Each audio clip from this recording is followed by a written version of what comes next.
project coming. We got a lot, man. Like we went from only being like a 2K player in a sense, even though the plan was always to get back to music. I promised myself after 100,000 on Twitch I would.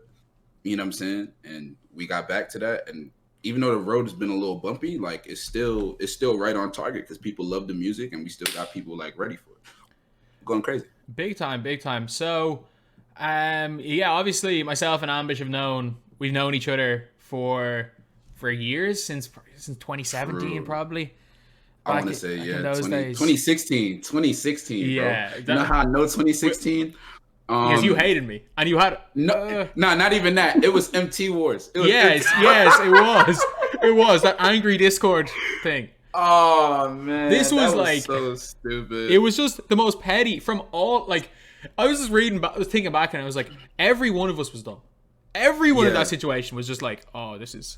Like, I feel like we was just operating based on the way that we thought things were supposed to operate. You know what I'm saying? And like no one was in the right. Good. No one was in the right in that scenario. But we'll talk about that a little bit later. So I want to start this off because this is something that is going to resonate with a lot of the viewers. And obviously Dale, until 25-30 minutes ago, we were talking before this, hadn't ever spoke to Ambish. So I'm guessing that this is going to be a lot of this is going to be just kind of. A lot of people do have a preconception of you, like, and you know that yourself in the 2K community. Yeah. So, as someone that would be part of that group, so Dale, what was your kind of initial thoughts after that whole Ambish situation from last year?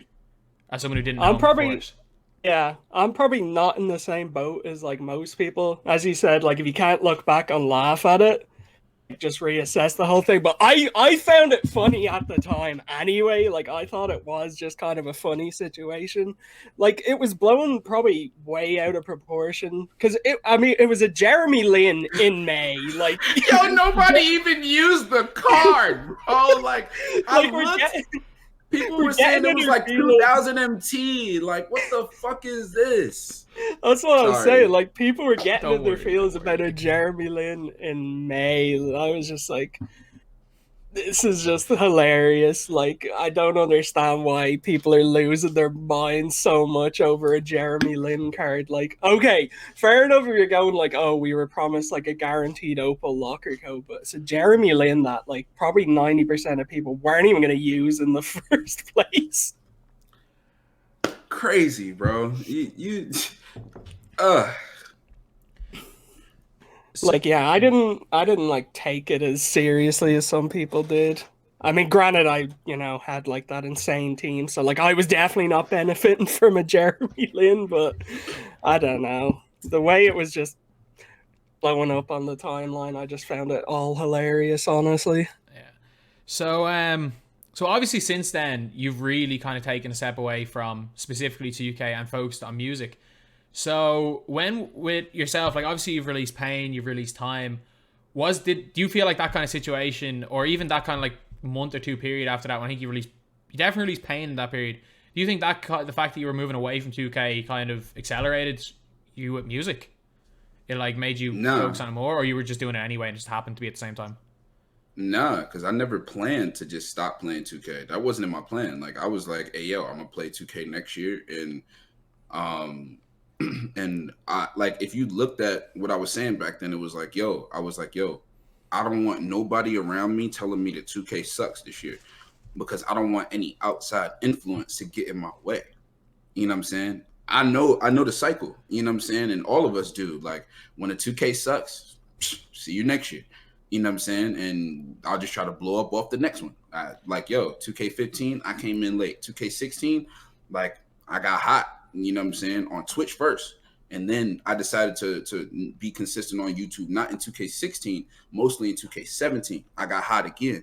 You know what I'm saying? 2K18 sucked. 2K19 came back, blew the hell up, and by the end of the year, I felt like I was the face of my team, because even though TJ is the one that introduced at least 5 out to me. You know what I'm saying?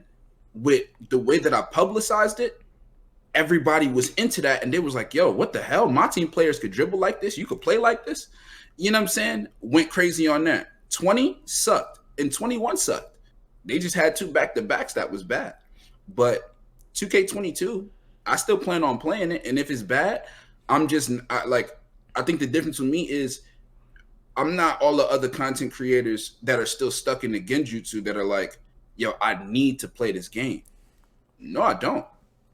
You know what I'm saying? And I built up a community to, even though people try to clown it for it not being as big as everybody else's, like I'm still making money. I gotta live, and I don't live in my parents' house. I live on my own. You know what I'm saying? I live with my roommate out in Texas, like, and we straight. You know what I'm saying? Like I'm purely like focused on making something out of myself. I just play offline, so I like it. Anyway, last up to end this. Galaxy Opal Jeremy Lin, overrated or underrated? I'm gonna leave Ambish to this one. Oh, you let me answer this one? Yeah. Galaxy Opal Jeremy Lin, underrated or overrated? Hey man, that card is so underrated, bro. What do you mean? That card is great. You know how many people use that card? I mean, they went crazy over that card. People like that's the card that got the community. The community went crazy over that card. It was like Pink Diamond. I went trending over that card. Yeah. I was trending on Twitter over Jeremy Lin. I need to meet him and tell him thank you. I actually really do want to meet him one day. So we're going with underrated for Jeremy Lin. So yeah, that is it. We've been about an hour and 40 minutes, an hour and 50 minutes. It's kind of been crazy.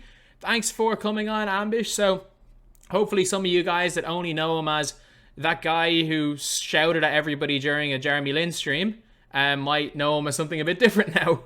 So true. Definitely. So yeah, that's pretty much it. Any of you guys want to say anything to end it? I was just gonna say thank you for having me on, bro. I'm glad that you out of everybody, you know what I'm saying? I think when it comes to the 2K community, I can actually say that you're one of my real friends. And I see you constantly really make an effort to really show people that he is way better than whatever y'all think he is, because he's not a bad guy, and I'm not. No. I like to make people laugh. No, I chill and I smoke. I don't think that it was a good look, any of those streams, and I'll say that to you, but at the same time, it's I've known you for years. I've met you in person where it's I'll always be even though I'll still joke about it, it's just one, I didn't think it was that serious, and two, it's a million people have done a million times worse, and I've kind of gotten away. I've kind of gotten away with it, I think you only love me cause I'm poppin'. This a layup, this a rebound, then it's robbing. Tyson with the fade, not the hair, my hands rocking. When I link with ball point, you know it's not.